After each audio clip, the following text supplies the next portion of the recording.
கர்த்தருடைய பரிசு நாமத்திற்கு ஸ்தோத்திரம் உண்டாவதாக. இன்றைய ஜீவ வார்த்தை நிகழ்ச்சியை கேட்டுக்கொண்டிருக்கும் அனைவரையும் கர்த்தருடைய பரிசு நாமத்தினால் வாழ்த்துகிறேன், ஆசீர்வதிக்கிறேன். இன்றைய தின தியானத்திற்கு தேவன் கொடுத்த வேத பகுதி அது ஏசாயா தீர்க்கதரிசி எழுந்த புஸ்தகம் 30ஆம் அதிகாரம் 18ஆம் வசனம். ஏசாயா 30:18. ஆனாலும் உங்களுக்கு இறங்கும்படி கர்த்தர் காத்திருப்பார், உங்கள் மேல் மனதுருகும்படி எழுந்திருப்பார். கர்த்தர் நீதி செய்கிற தேவன், அவருக்கு காத்திருக்கிற அனைவரும் பாக்கியவான்கள்.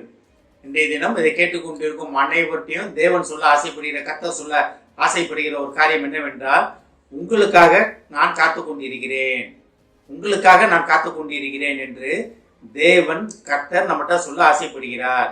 நான் அடிக்கடி சொல்லுவேன், நம்ம தேவனுக்காக காத்திருக்கல, கர்த்தர் தான் தேவன் தான், பிதாவானவர் தான் நமக்காக காத்து கொண்டிருக்கிறான்னு நான் அடிக்கடி சொல்லுவேன். அதை ரொம்ப தெளிவாக அதை சொல்லியிருப்பாருங்களேங்க. உங்களுக்கு இறங்கும்படி கர்த்தர் காத்திருக்கிறார். அப்ப தேவன் எதுக்காக நம்ம காத்திருக்கிறாரா? இரக்கத்தின் தேவன், நமக்கு அவருடைய இரக்கத்தையும் ஐஸ்வர்யத்தையும் நமக்கு காட்டுவதற்காக. நேற்றைய தினம் பார்த்தோம், தேவனை பற்றியும் அவருடைய குமாரனா இயேசு கிறிஸ்துவை பற்றிய அறிவில் நம்ம வளரும் பொழுது, அதை பற்றி தெரிந்து கொள்ளும் பொழுது கிருபையும் சமாதானமும் நமக்கு கிடைக்கும்னு பார்த்தோம். அந்த இரக்கத்தை நமக்கு கொடுப்பதற்காக கர்த்தர் நமக்காக காத்து கொண்டிருக்கிறார். நம்ம ஆவிக்குரிய கண்கள், எலிசாவின் வேலைக்காரனுக்கு கண்கள் திறக்கப்பட்ட போது அக்னிமயமான ரதங்களை பார்த்தார். ஒருவேளை நம்மளுடைய ஆவிக்குரிய கண்கள் திறக்கப்பட்டா கர்த்தர் நமக்காக காத்து கொண்டிருப்பதை நம்மளால பார்க்க முடியும். இதுல ரெண்டாவது தட்டே கிடையாது, அதான் உண்மை. கர்த்தர் நமக்காக காத்து கொண்டிருக்கிறார். எதுக்காக? நம்ம மேலே இறங்குவதற்காக. இந்த வசனம் எப்படி ஆரம்பிக்குது பாருங்க. ஆனாலும், இதுல ஒரு 4 காரியங்கள் சொல்லப்பட்டிருக்கிறது. இந்த முதல் காரியம் ஆனாலும் ஆரம்பிக்குது. ஆனாலும்னா என்ன? நம்ம எப்படி இருந்தாலும் பரவாயில்ல, நம்ம எந்த இடத்துல இருந்தாலும் பரவாயில்ல, நம்ம தேவனை விட்டு உலகத்தின் மூளை கடை கோடியில போய் உட்கார்ந்துருந்தாலும் சரி, தேவனை பற்றி அறியாத இடத்துல நம்ம போய் உட்கார்ந்துருந்தாலும் சரி, நமக்காக இறங்கும்படி கர்த்தர் காத்து கொண்டிருக்கிறார். நம்ம இன்னும் எவ்வளவு நாள், எத்தனை காலங்கள் கர்த்தரை காத்து கொண்டிருக்க வைக்க போகிறோம்? நம்மளை நாம ஆராய்ந்து பார்ப்பதற்காக தேவன் இன்றைய தினம் நம்மளை அழைக்கிறார். இதுல பாருங்க, அதுல 2வது காரியத்தை பாருங்க.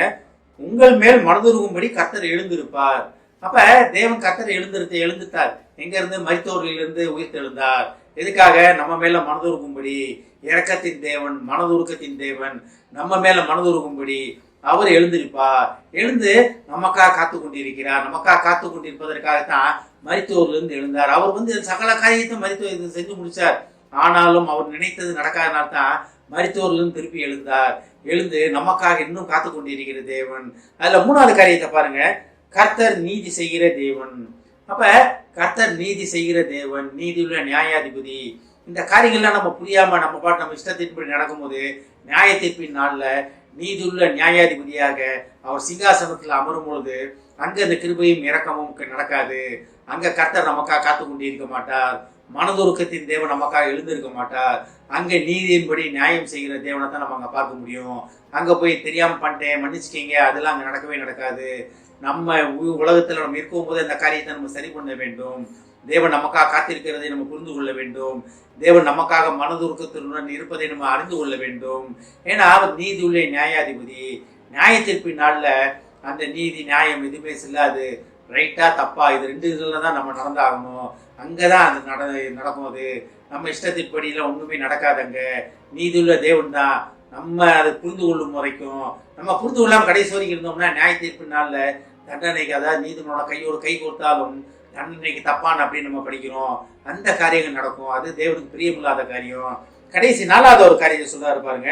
அவருக்கு காத்திருக்கிற அனைவரும் பாக்கியவான்கள். அப்ப தேவனுக்காக நம்ம காத்திருக்கிற அனைவரும் பாக்கியவான்கள். இந்த வசனம் ஒரு கான்ட்ராஸ்டா இருக்கு பார்த்தீங்களாங்க. ஒரு ஆரம்பம் எப்படி ஆரம்பிக்குது பாருங்க. உங்களுக்கு இறங்கும்படி கர்த்தர் காத்திருப்பார். ஆனா கடைசியில் எப்படி முடியுது பாருங்க. அவருக்கு காத்திருக்கிற. அப்ப கர்த்தருக்கு காத்திருக்கிற அனைவரும் பாக்கியவான்கள். அப்ப கர்த்தருக்காக நம்ம காத்திருப்பதுன்னா என்ன அர்த்தம்? அப்ப தேவனுடைய இரக்கத்தை, தேவனுடைய கிருபையை, தேவன் நமக்காக காத்திருப்பதை அறிந்து கொள்வதற்காக காத்திருப்பது தான். தேவனே என் மாம்ச கண்களை திறந்தருளும் அப்படின்னு தேவன்கிட்ட கேட்டு அதுக்காக காத்திருப்பது. அப்ப அந்த காரியங்கள் 4 காரியங்களும் செய்யும் பொழுது நமக்காக மனதுருகுகிற தேவன், நமக்கு இறங்கும்படி காத்திருக்கிற தேவன், நீதியின் தேவன், நம்மளை ரட்சிப்பின் பாதையிலே வழி நடத்துகிற தேவன், கிருபையும் சமாதானமும் நம்மளை பின்தொடரும்னு நேற்று தினம் பார்த்தோம். இதை அருளுவதற்காக கர்த்தர் தேவன் நமக்காக காத்து கொண்டிருக்கிறார். நம்ம இன்னும் எவ்வளவு நாள் அவருடைய கிருபையை நம்ம இன்னும் சோதித்து கொண்டே இருக்க போகிறோம். நம்மளை நாம ஆராய்ந்து பார்ப்பதற்காக இறங்கும்படி கர்த்தர் நம்மளுக்காக இறங்கி வருகிற தேவனை அறிந்து கொள்ளும் அறிவிலே வளரும்படி தேவன் நம்மளை அழைக்கிறார். ஆமென். ஜெபிப்போம். எங்களுக்கு இறங்கும்படி கர்த்தராகிய நீர் எங்களுக்கு காத்திருக்கிறீர் என்பதை நாங்கள் அறிந்து கொண்டோம் ஆண்டவரே. ஏஸ்தாபனே,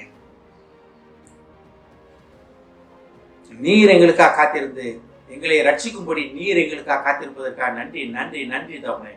நாங்கள் எந்த நிலையில் இருந்தாலும் எந்த இடத்தில் இருந்தாலும் தகப்பனே, நாங்கள் உண்மை நோக்கி பார்க்கும் வரை, உண்மை அறிந்து கொள்ளும் வரை, உண்மை பற்றிய அறிவிலே வளரும் வரை நீர் எங்களுக்காக காத்திருப்பதற்காக நன்றி நன்றி நன்றி ஆண்டவர். நன்றி ஆண்டவரே. உமது காத்திருப்பை நாங்கள் அசட்டை செய்யாதபடி பாதுகாத்துக் கொள்ளுமாப்பா. இதை கேட்டுக்கொண்டு ஒவ்வொருவரையும் ஆசீர்வதிக்கிறோம் அப்பா. ஒவ்வொரு குடும்பத்தையும் ஆசீர்வதிக்கிறோம் ஆண்டவரே. குடும்பத்தில் உள்ள வாலிப பிள்ளைகளும் உமது கற்று தெரியுமாப்பா. இந்த வாலிப பருவம் உமக்கு சொந்தமாட்டும் ஆண்டவரே. வாலிப பருவத்திலே சிருஷ்டிகனை நினை என்பது போல தகப்பனே, அவர்கள் உண்மை உறுதியாக பற்றி கொள்ளட்டும் ஆண்டவரே. சாட்சியான வாழ்க்கை வாழ உதவி செய்யும் ஆண்டவரே. ஆசீர்வதிக்கிறோமாப்பா. இயேசுவின் மூலமாய் கேட்கிற நல்ல பிதாவே. ஆமென். கர்த்தர் உங்களை ஆசீர்வதிப்பாராக.